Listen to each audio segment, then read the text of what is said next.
Bapa dan Putra dan Roh Kudus. Amin. Ibu Bapak, rekan-rekan muda dan adik-adikku yang terkasih dalam Kristus, bersama saya Romo Raffi Uran CSSR dalam renungan hari Minggu Paskah yang ke-7. Bapak Ibu Saudara-saudariku, pada hari Kamis yang lalu kita bersama-sama telah merayakan Hari Raya Kenaikan Tuhan kita Yesus Kristus. Perayaan ini mengisahkan tentang Yesus meninggalkan para rasul dan murid-muridnya dan kembali kepada Bapa, yang disaksikan oleh para rasul dan murid-murid Yesus sendiri. Dalam bacaan pertama pada hari ini dikisahkan bahwa setelah peristiwa itu terjadi, para rasul kembali ke Yerusalem dan berkumpul dalam sebuah ruangan. Dalam kesempatan itu, mereka mengadakan doa bersama. Mengapa para rasul kembali ke Yerusalem dan berkumpul untuk berdoa bersama?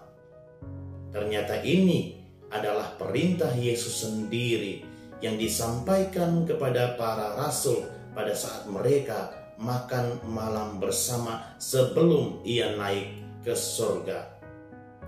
Perintah ini kita dengarkan dalam bacaan pertama pada hari Kamis, Hari Raya Kenaikan Tuhan kemarin, yang diambil dari Kisah Para Rasul bab 1 ayat 4-5 yang berbunyi, pada suatu hari ketika makan malam bersama dengan mereka, Yesus melarang mereka meninggalkan Yerusalem.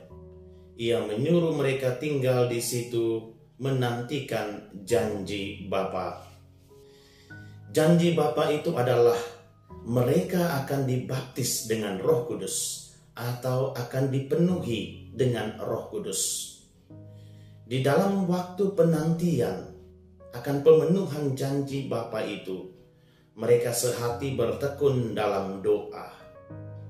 Saudara-saudari, kisah ini secara tidak langsung mau mengajak kita semua bahwa setelah kemarin kita merayakan Hari Raya Kenaikan Tuhan, kini saatnya kita bersama-sama sebagai komunitas kaum beriman berkumpul seperti para rasul, berdoa menantikan turunnya Roh Kudus. Sekarang gereja kita sedang mengadakan doa novena itu. Kita diharapkan untuk ambil bagian dalam novena itu. Namun jika tidak sempat hadir di gereja untuk berdoa bersama-sama, usahakanlah minimal dapat berdoa novena itu secara bersama-sama di rumah dengan anggota keluarga. Dengan berdoa novena, kita mempersiapkan diri untuk menerima Roh Kudus, untuk menerima karunia Roh Kudus yang diutus oleh Bapa dan Putra. Dan dalam bacaan kedua dari surat pertama Rasul Petrus bab 4 ayat 13-16 mengisahkan tentang nasihat Petrus kepada orang-orang yang baru saja percaya pada Yesus berkat pewartaan para rasul.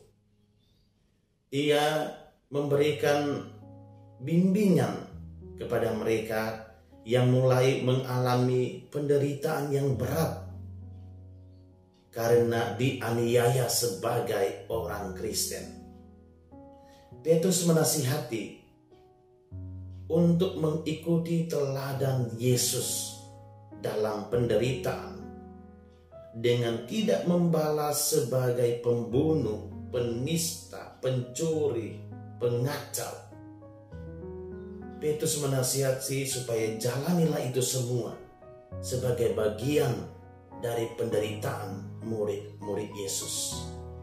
Dan dalam bacaan Injil Yohanes bab 17 ayat 1-11 kita mendengarkan doa yang dilantunkan oleh Yesus sendiri kepada Bapanya.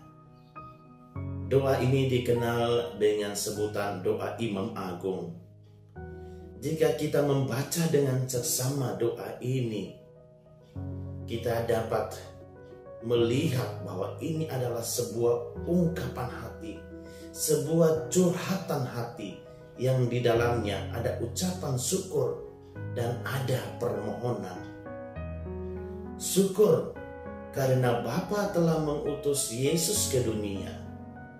Berkat kedatangannya itu, orang-orang dapat mengenal Bapa melalui Yesus. Dan berkat pewartaan melalui kata dan perbuatannya, orang-orang dapat mengenal Bapa sebagai sumber kasih dan sebagai satu-satunya Allah yang benar. Dan permohonan, yaitu Yesus memohon kepada Bapa supaya semua orang yang telah percaya itu memperoleh hidup yang kekal. Dalam bacaan-bacaan hari ini, Ibu Bapak, rekan-rekan muda dan adik-adikku yang terkasih, kita berhadapan dengan sebuah tema besar, yaitu doa. Siapapun yang mencintai Tuhan harus belajar berdoa. Karena berdoa adalah sarana bagi kita untuk bersatu dan cara untuk memupuk persahabatan kita dengan Tuhan. Doa adalah sumber kekuatan kita.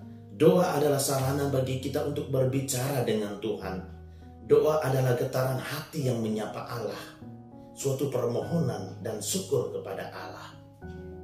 Yesus dan para rasul telah menunjukkan teladan bagaimana kita harus berdoa. Berdoa bisa secara personal atau pribadi, seperti Yesus berdoa sendiri kepada Bapanya. Bisa juga secara komunal atau bersama-sama, seperti para rasul yang berkumpul dan berdoa bersama-sama. Dalam doa kita bersyukur atas berkat Allah yang telah kita terima, dan kita memohon, yaitu memohon berkat yang kita butuhkan dalam hidup kita di hari-hari yang akan datang.